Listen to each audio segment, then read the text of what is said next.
Hello guys, welcome back to another sewing tutorial on this channel. I hope you all are having a great day. You're absolutely welcome guys. It's my pleasure and it's beyond words. In today's video we're learning how to make this beautiful keyhole asymmetric dress with freehand pattern.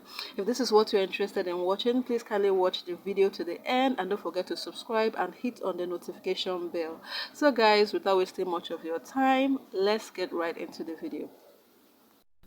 Okay guys, welcome back again. On my working table I have my fabric placed on fold. We'll be drafting one at a time. We'll be drafting the front pattern and then we'll proceed to the back pattern. I could have drafted this pattern directly on my fabric, but I didn't want to stress you guys with the chalk on the fabric. It may be faint enough for you guys to see, so I drafted a dartless bodice on a pattern paper. Okay, this is actually a freehand tutorial, but I think this is the only part where I had to incorporate a pattern paper, simply because I wanted us to save the stress of struggling with our eyes seeing the pattern. So this is a dartless pattern, so I used my pin to secure it on the fabric, and then I used my pattern master to draw a straight line which will act as a guide for the body measurements. Okay, so you can see that I place it directly on the shoulder line. Then we have our shoulder slant down by 1 inch. So it's a very simple tutorial guys, don't need to stress yourself. It's as easy as you can even imagine. So what I basically did was to draft a slant line from my hip line, so where my hands are directly placed on my bust line, and then I have my waistline and then my hip line. I think these are the major parts that will be playing a very important role in this tutorial. So from the hip line I went up by 1 inch. You can do it directly from the hip line, it's not compulsory, but I went above the hip line by 1 inch and I drafted a slant line down to the hemline. So you can ensure that you use a meter rule to do this. If you can use your free hand, there's no problem. So guys, having done that, I went ahead to cut it out on the pattern. I cut out the front bodice pattern and then I did that off camera. So this is the back pattern. Okay, I didn't want to make the tutorial so long. I secured the zipper allowance with my safety pin. You can use a basting stitch for this, but I just used my safety pin and then I ran it straight down. And you can see that on the front pattern I did not alter the neckline. Okay, I had my reasons for this. I just cut out the simple pattern I drafted, the slanty pattern I drafted on the front. Okay, so I will just place this on the back pattern, excluding the zipper allowance. You can see that I came out a little bit by 1 inch. That 1 inch is the zipper allowance. Okay, so I'll go ahead and cut out this pattern, but before doing this I'm going to be drafting the back neckline. For the back neckline I'll be coming down by 1.5 inches. So you can see that I'm trying to use my meter rule and my chalk to establish the back pattern by 1 inch, linking it to the neck width. So you know your own neck width. Mine is 4 inches, so I'm working with 4 inches neck width. Okay, so this is the back pattern. Then I'll go ahead and lift up the front fabric and cut out the front neckline. Okay, so here for the front neckline, the neck depth is 5 inches. It depends on what you want. You can do 4, you can do 5, you can do 6. So you have your own choice. I went ahead to cut out this pattern, okay, with their different neck depth for both the front and the back, and then there's difference between the front and the back is the zipper allowance. So guys, the next thing I did was to notch the waistline. This is very important. It will really act as a very good guide for this tutorial. I'm going to be notching the waistline, and then I'll also notch the hip line. I meant to say, you can see that my fabrics are still together. I have not detached or removed the front pattern from the back. I still have both of them placed together. Okay, so I've notched the waist and the hip. The next thing I'll simply do is to secure both fabrics together. So you always work with your pin to ensure that you have a very good job or a very neat job. So guys, I'll simply go ahead and redraft my armhole curve. I want the armhole to be a little bit deeper inside. It's not compulsory, so I went in by 1 inch. The shoulder measurement is 7.5. I went in by 1 inch, so I'm having like 6.5 there, and then I linked it to the armhole curve. So I want both the front and the back to have this a little deeper armhole curve inside. Okay, so you can also choose to go in by 1.5 inches. Okay, so you can see this is the back pattern, and the zipper allowance, I still secured it with my pin. I have not removed the pin. Okay, my zipper allowance is still there, and I opened up the fabric, as you can see. So what I'll simply do here is to place this is the back. I'm going to be placing the front fabric, the front pattern on the back pattern. So hold on a bit, guys. Okay guys, so right here I'm placing the front pattern on the back.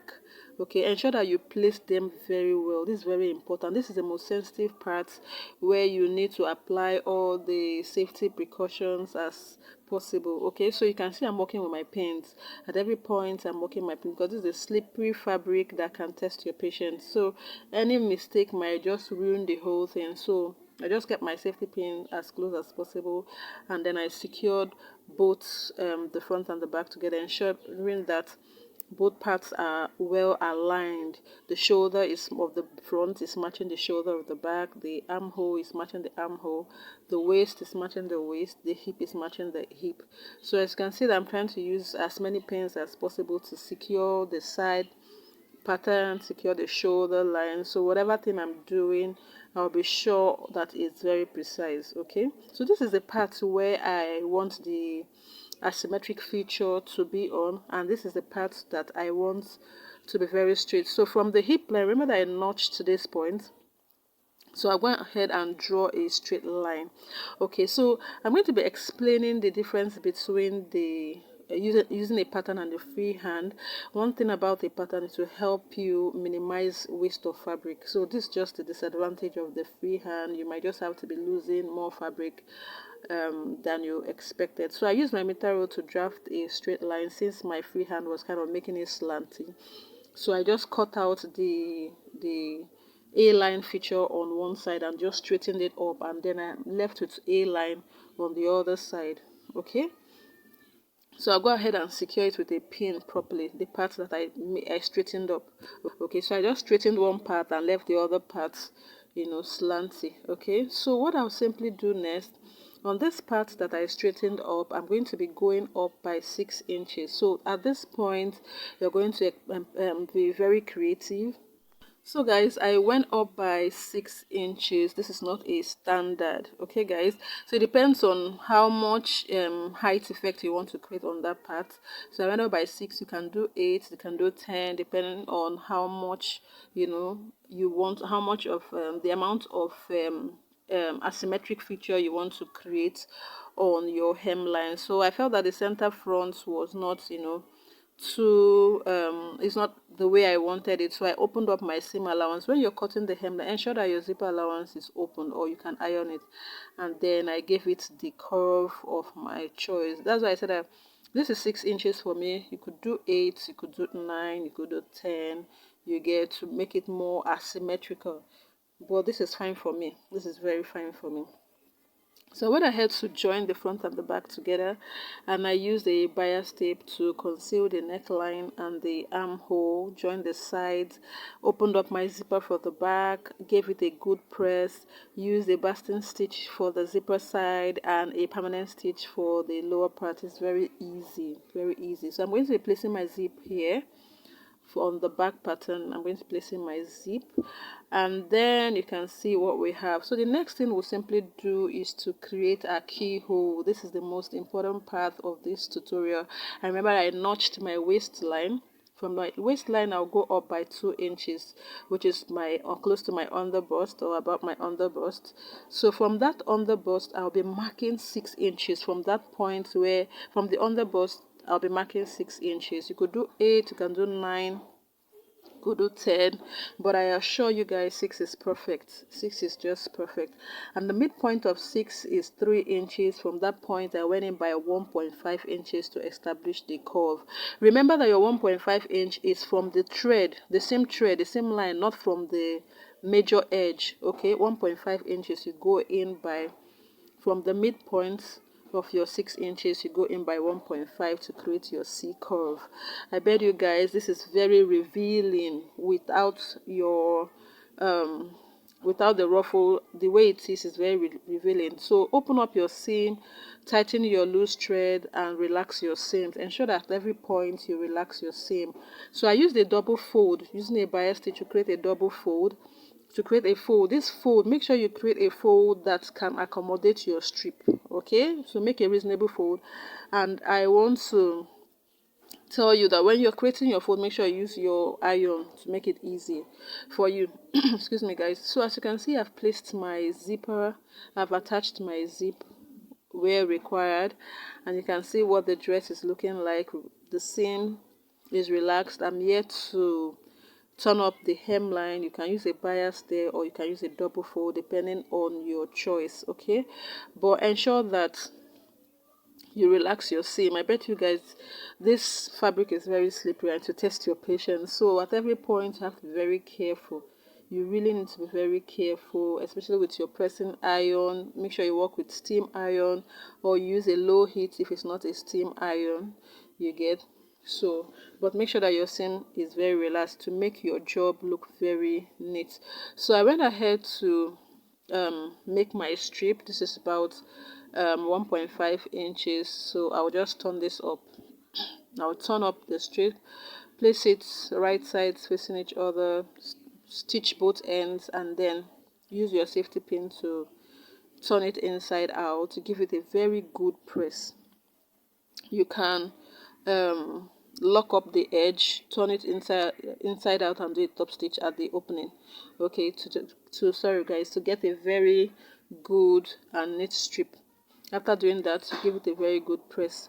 So this is the strip, and you can see how it's looking. It's very thin. I don't want the strip to be looking too bulgy or looking too fat, so this is just fine. This strip is about 0.75, and I think it's good for me.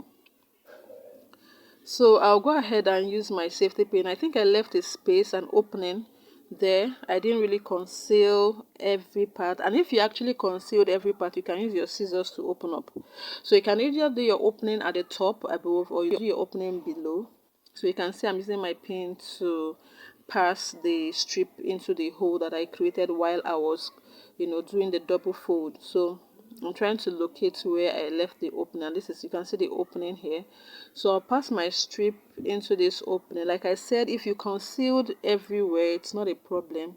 You can use your scissors, just give it a little notch, a little opening, and then you can pass your strip out through that same hole and bring it out. So I've passed my strip, and then I ruffled it.